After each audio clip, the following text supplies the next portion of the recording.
The Rivercat Ferry. Let's hope there's room on it for me. Doesn't look too full this time. Bit of a change. With a bit of luck, I'll get on it. And I'll be at Bondi on time. For one. What have we got here? We've got a huge passenger liner in. There seems to be a different one every time I come in. I think we get visited by about 40 passenger liners every year, which is all good for the local economy. Let's see what this one's called. Can't see it. Ah, it's called the Solstice, or the Celebrity Solstice. Actually, that's quite appropriate, really, considering what I plan on doing today, which I'll learn about soon enough. Now, I wonder if I could book this seat for December the 31st. This would be a pretty good place to watch the fireworks from, I reckon. So here we are at the internationally famous Bondi Beach. You can see why it's so popular. It really is just magnificent. I prefer smaller bays, tiny little beaches, but this is magnificent, no getting around it. And here we are at the Bondi icebergs. This is where we'll be starting our stroll today. And who knows, we may end up in the swimming pool or the sea, or maybe neither. But sure looks inviting. Yeah, maybe we'll give it a go. So we're on our way. This is where we start. You can see the crowds of people winding around the head. Only me on my own today. One lady cancelled, the other missed a connection, and the other one got sucked into a Bondi vortex and disappeared. So it's just me, and that's fine. I'll have a great day out, and I hope I survive the walk. Catch up with you soon. Yep, that's where I'm heading for, just over there. See where the walk starts? Actually, there are already one or two exhibits around here, but the main ones are a little bit further on, as I say, around the hedge. Okay, I'll stop yakking now and start making... Now that's more my idea of a pleasant little area to swim. Not a massive great beach, but a nice little bay, a little open area. It looks pretty safe. Someone's got a golden retriever doggy there somewhere, I just caught a glimpse of. I bet he enjoys going in for a swim. I know my German Shepherd used to love leaping into the water. Can't see anything through this viewfinder you have when you're not having a viewfinder, but he's there somewhere. Well, so far the sculptures have been just a little bit disappointing, the first dozen or so, but now we've come to quite an interesting sculptor. Don't know what it's supposed to be. Reminds me a bit of the Wicker Man. Remember that cult movie thing? Strange cult on a Scottish island or something. And speaking of cults, that reminds me a little bit of the Egyptian god Horus. What do we know about Horus? Well, Horus was sort of born in a sort of mystical realm, apparently, and he was born on the 25th of December. And his birth was announced by a star, a big star in the sky somewhere, and he was visited by 3 wise men. And then he disappeared for a while. Oh, before that he was threatened with death by the local ruler, but his family escaped with him. And then he disappeared until about the age of 30, and then he reappeared. He was baptized, he cured the sick, raised the dead, healed the blind, healed lepers, and eventually he was murdered and he resurrected after 3 days and entered the kingdom of heaven. Reminds me of someone. I'm trying to think who. I'll let you know if I think. Now, who on earth could that be? Possibly Mithras or someone like that. when he died, he was laid on a rock, and then he ascended into heaven. But before we go on with him, I've just remembered a couple of things about Horus. He was baptized. Oh yeah, first of all, his mother was a virgin. It's important to bear that in mind. When he was baptized, around about the age of 30, the bloke who baptized him was beheaded. Now, who does that remind you of? Perhaps John the Baptist, who was also beheaded after he baptized Jesus. Now, we're going back a long way now, but when Mithras was born, legend has it that he was born on December the 25th, and he was visited by 3 wise men who brought gold, frankincense and myrrh as presents. He disappeared for a while, and when he reappeared, he performed all manner of miracles, raising the dead, healing the sick, restoring sight to the blind, and he had 12 disciples, but his disciples were sort of more in the sort of heavenly realm. They were named after the, or sort of, I don't know whether named is the right word, but they came about as a result of the 12 signs of the zodiac, and they were referred to as the disciples of Mithras. And then, like 1 or 2 others, he was murdered. He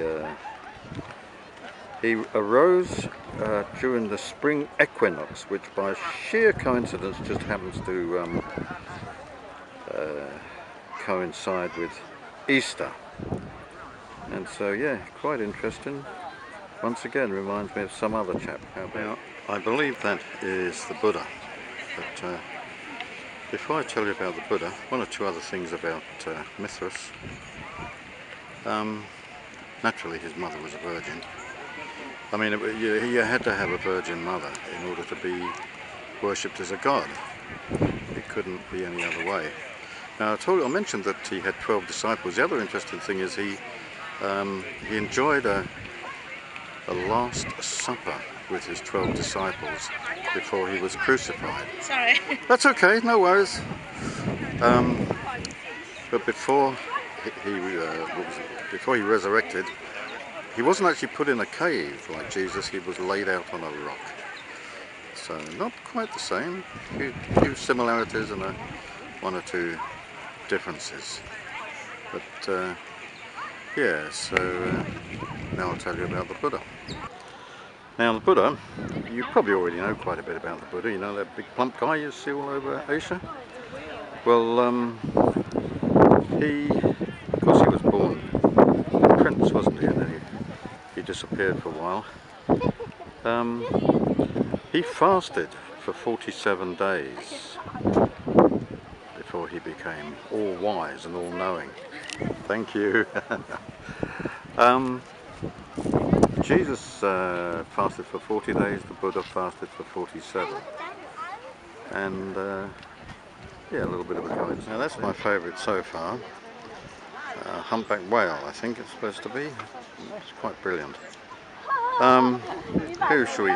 I would imagine that must be Zoroaster. Zoroastrianism is probably the oldest religion in the world. All 3 Abrahamic religions are based on Zoroastrianism. Usual routine, as far as we know, legend has it, I mean there's no proof, but apparently born on December the 25th, virgin mother, disappeared until about the age of 30, began his ministry, performed miracles, raised the dead, you know, the usual sort of stuff. Crucified, resurrected. Oh yes, he too was tempted by the devil, and he was worshipped as the Son of God. So there's a coincidence for you. Now this one, okay, no worries, no worries. Yeah, it could be the Lord Krishna. Quite an interesting sort of a god. 1 or 2 other things I'll tell you about Zoroaster. Zoroastrianism is still an active religion. There are still several thousands of people. It's a Persian religion, and there are several thousand people still worship Zoroaster. Also known as Zarathustra. Remember this sound effect? Thus spake Zarathustra. And yeah, a couple of interesting things about him. I'll tell you in a minute when I remember them. But Krishna, yeah. Krishna, born 25th of December, Virgin Mother. He used to walk on water. Yeah, pretty good at that. Usual thing. Cured the sick, healed, restored sight to the blind, and raised the dead. All the above. Now, Krishna has always been referred to as a God-man. He was known to be very meek and forgiving. He had 12 disciples, of course. And I got a little think here. I'm sort of beginning to forget. Krishna's father was a carpenter. How about that? He used to cast out demons, as well as all the healing the sick and all the rest of it. And yeah, altogether he was a jolly fine fellow. And of course, as you know, there are still millions of people who worship Krishna. Vishnu and Krishna. Krishna was the second part of the trilogy. And last but not least, Krishna was another one of those gods who was visited by 3 wise men. I may have mentioned that, but he was also threatened with death by the ruler at the time. But his family fled and Krishna survived. He was worshipped as the God-man. And there he is. Now, I'm not sure who that could be. 2 twins, could be Romulus and Remus. They were born of a virgin mother, a Vestal virgin actually. And I don't know much about them. I'll have to sort of do a little bit of research. Romulus became the important one, I believe. I'm not quite sure. I believe he became a ruler of Rome. Had a lot to do with the founding of Rome, I believe. I'll look that one up. Can't help you much with that one. Interesting stuff. Now, almost certainly, that is Dionysus or Bacchus. Same god, different name. I believe that Dionysus is the Roman name for the god. Bacchus is the Greek name. I could have it the wrong way around, but hey, look, usual routine. Born 25th of December, Virgin Mother, all the rest of it. But the great thing about Bacchus Dionysus was that he could turn water into wine. God, couldn't you do with a god like that, eh? What else? Oh yes, that's right. He was famous for doing a triumphant, whichever word you prefer, procession into Rome on the back of a donkey. So he was worshipped as the Son of God, the Word made flesh, and all this sort of thing. But to me, his most important triumph was that he could turn a glass of H2O into a glass of, I don't know, Chateau Latour or Chateau Mouton Rothschild or something. And that's quite a feat. You've got to admit, not many gods could do that.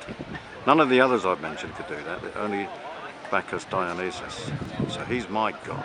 Dionysus was worshipped as the anointed one, the only son of God. Well, how many do you need? He's good enough for me. We didn't forget this guy. This is Osiris, another Egyptian god. Now this guy, I shouldn't refer to him as a bloke, should I? That's really rude of me, impolite. He too was born on December the 25th in a cave, actually, not in a manger, but in a cave. Visited by wise men, gifts of gold and good things, and his birth was announced by a star. And yeah, his life was threatened by a cruel king.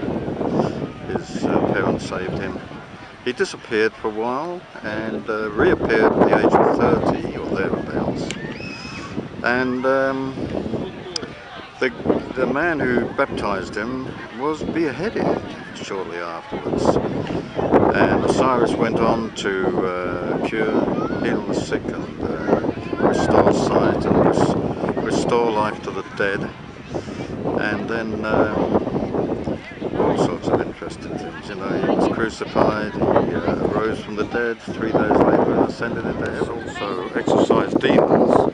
Now here's an interesting thing. When he had 12 disciples, one of whom betrayed him. And as a result of the betrayal, he was crucified. I don't really know whether you heard any of that I was rabbiting on about Osiris. He exorcised demons. Exorcised, not exercised. I don't think demons do Pilates and things like that. So he had 12 disciples, of course, and one of whom betrayed him. And as a result of that betrayal, he was crucified. And guess what? He was crucified between 2 thieves. Yep, he was the centerpiece. And then he descended into hell for 3 days. I don't know what he got up to down there, but after 3 days he arose. He went walkabouts. There's no record of where he went, what he did, 10-pin bowling, whatever. But eventually he ascended into heaven. And all those who worship him will have their sins washed clean. Sounds pretty good to me. Might resurrect him again. And so, here endeth our little walk around Bondi. Hope I didn't bore you too much with my yanking on about gods and Christs and saviours and messiahs. But it can be seen that the Son of God, who is God, Son of Man, the Anointed One, the King of Kings, rah, rah, rah, rah, it's all been done to death. And all those gods and Christs and saviours and messiahs that I mentioned, they all lived some hundreds, but most thousands of years before the one we know as Jesus Christ. And so it's pretty obvious to me that the one we know as Jesus Christ was in fact a compilation deity, a sort of bolt together Frankenstein Christ, because he exhibits most, if not all, of the qualities, what's the word I'm after? Professed, there must be a better word than that, but not to worry, exhibited by all these other gods, Christ, saviours and messiahs. In fact, there are several books on the subject. Probably the most well-known one is called The 16 Crucified Saviours.